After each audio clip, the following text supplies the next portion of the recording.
이사야 선지자가 와서 그 이스라엘 백성들에게 뭐라고 말합니까? 이사야 61장 3절에 보니까 이사야는 그렇게 고난 중에 있는 이스라엘에게도 뭐라고 말하냐면, 너희가 만약에 하나님 앞에 나와서 슬퍼하며 부르짖으면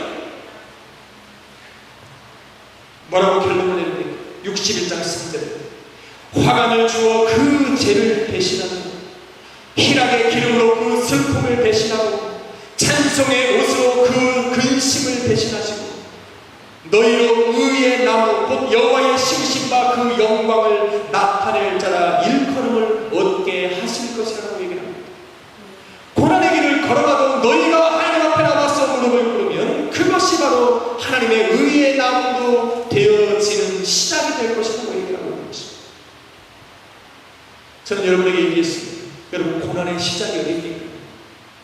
결론을 내리자면 고난의 원인은 우리의 욕심과 죄에 있을 수 있으나 그러한 원인이 내 삶 가운데의 고난의 시작이 될 수 있는 이유는 그러한 죄와 욕심이 우리로 하여금 하나님의 온전하신 사랑에서 우리를 끊어지게 하였어요.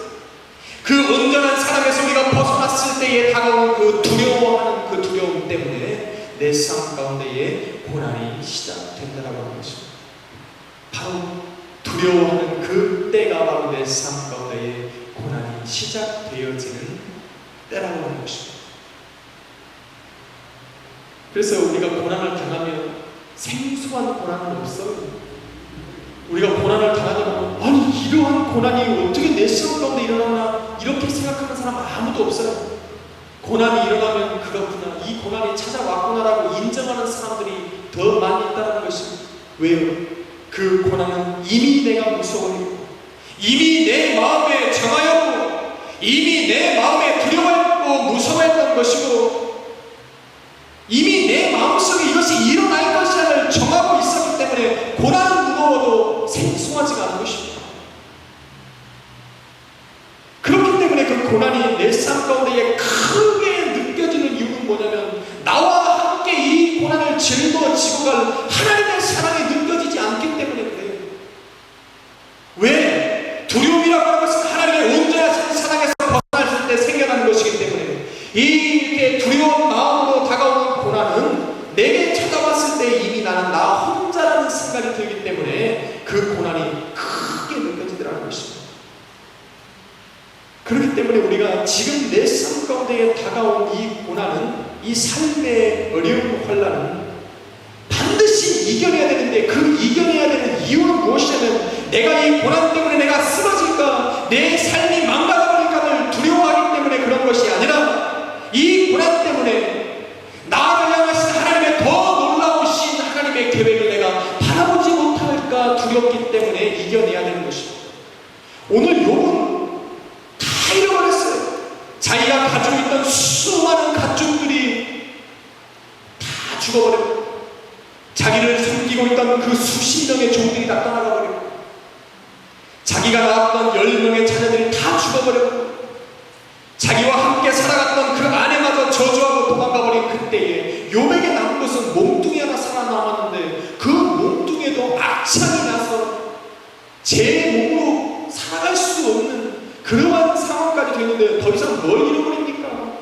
그럼에도 불구하고 우리가 고난을 두려워하지 이겨내야 되는 이유는 뭐냐면 그 잃을 것이 없기 때문에 더 이상 내가 가지고 있는 것을 잃어버릴까 두려워하기 때문에 이 고난을 이겨내야 되는 것이 아니라 그 닥치는 고난으로 인해서 하나님이 내게 계획하시고 내게 뜻하신 더 놀랍고 크신 하나님의 뜻을 내가 발견하지 못할까 두려워하기 때문에 내가 이 지금의 고난을 이겨내야 되는 것입니다. 근데 여러분, 고난을 당하는 사람들의 특징은 무엇인지 아십니까? 고난을 당하는 사람의 특징은 내가 고난을 이겨내려고 합니다. 고난이라고 하는 것이 내게 다가오면 우리는 첫 번째로 고난을 이겨내는 방법은 무엇이냐면 고난은 내가 이겨내는 것이 아니라 내 삶 가운데 역사하시는 하나님의 사랑이 온전하여질 때에 고난을 사라집니다. 왜? 그 원인이 두려움이기 때문에.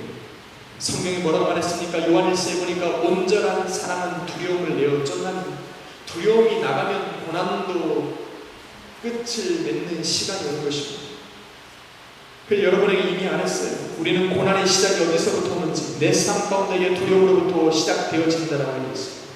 내가 물질을 두려워하면 물질에서 고난이 더 다가오는 것이고, 내가 건강을 두려워하면 건강에서 더 다가오는 것이고, 그래서 하나님의 뜻대로 온전하게 살아가는 사람은 두려움이 없는 사람이에요. 겁이 없는 사람은 이겨낼 수가 없어요. 믿음으로 담대하게 살아가는 사람들에게는 마귀도 포기해버려요. 그러한 사람이 되려면 고난을 닥치는 것을 매일 이겨내는 것이 아니라 다가오는 고난을 안 당하게 하는 것은 방법, 그 사람이 현명한 사람인데, 그 사람은 바로 하나님의 온전하신 사람 가운데에 끝까지 붙들려 있는 사람이에요. 우리는 고난의 시작을 알았다면 우리는 고난의 끝도 알아야 되는데, 고난의 끝을 발견하는 사람의 첫 번째로 가져야 될 생각은 고난은 나에게 있는 것이 아니라 고난을 이겨내는 것은 하나님의 손에 있다라고 하는 것을 인정하는 사람이라는 것입니다. 그런데 중요한 것은 아는 사람이 여기서 고난을 끝을 보는 것이 아니라 고난의 끝을 맞이하는 사람은 이러한 생각을 가지고 있는 사람인데, 정작 그 고난의 끝을 바라볼 수 있는 사람은 어떤 사람이냐면 바로 이러한 하나님의 권능의 손이요 능력의 힘을 내 삶 가운데에 이루어질 수 있도록 하나님을 움직이는 사람입니다. 어떻게 하면 하나님을 움직일 수 있겠냐는 것이, 이것이 결론입니다. 어떻게 하면 내게 다가온 이 고난을 하나님이 내게서 지나가게 하실 수 있는데, 그 하나님의 권능의 손을 어떻게 내 삶 가운데에 움직이게 할 수 있는가라는 것입니다. 여러분, 어떻게 움직이게 할 수 있습니까? 어떤 사람은 오늘 욥처럼 영적으로만 완벽하면 되는 것이지, 그러면 하나님이 내 삶 가운데 다 해결해 주시는 것이지, 그러면 내가 뭘 하느냐? 아니요, 그것이 아니라 오늘 욥처럼 해야 됩니다. 오늘 욥은 이 엄청난 삶의 고난 속에서 끝을 맞이하는데, 욥기 마지막 장에 보면은 43장까지가 끝인데 42장까지가 욥의 끝입니다. 욥의 고난이 끝나는 장은 이 42장에서 끝납니다. 그런데 어떻게 끝이 나느냐, 우리가 그것을 알아야 돼요. 욥은 어떻게 했을까? 하나님의 이 권능의 손이 어떻게 욥의 삶 가운데 역사할 수 있게 했을까? 욥기 42장 5절로 6절을 여러분 찾아봐야 됩니다.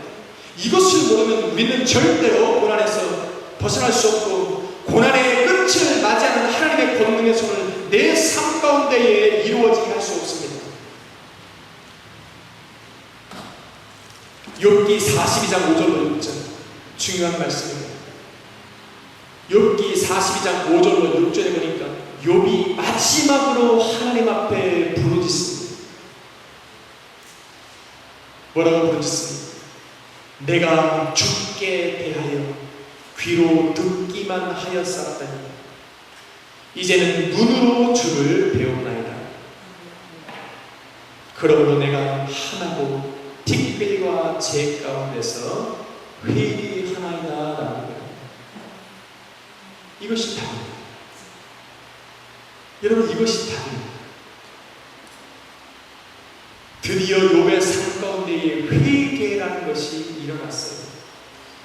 욥은 욥기 1장에 바라보면 하나님 앞에 범죄하지 않으려고 최선을 다했기 때문에 그 시련과 고난 가운데 절대로 하나님 앞에 회개하지 않고 변론을 합니다.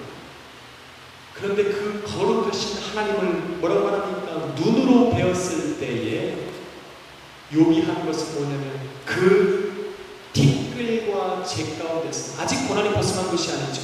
아직도 악창이 나서 재를 몸에 뿌리고 고통을 모면하려고 했던 그 재 가운데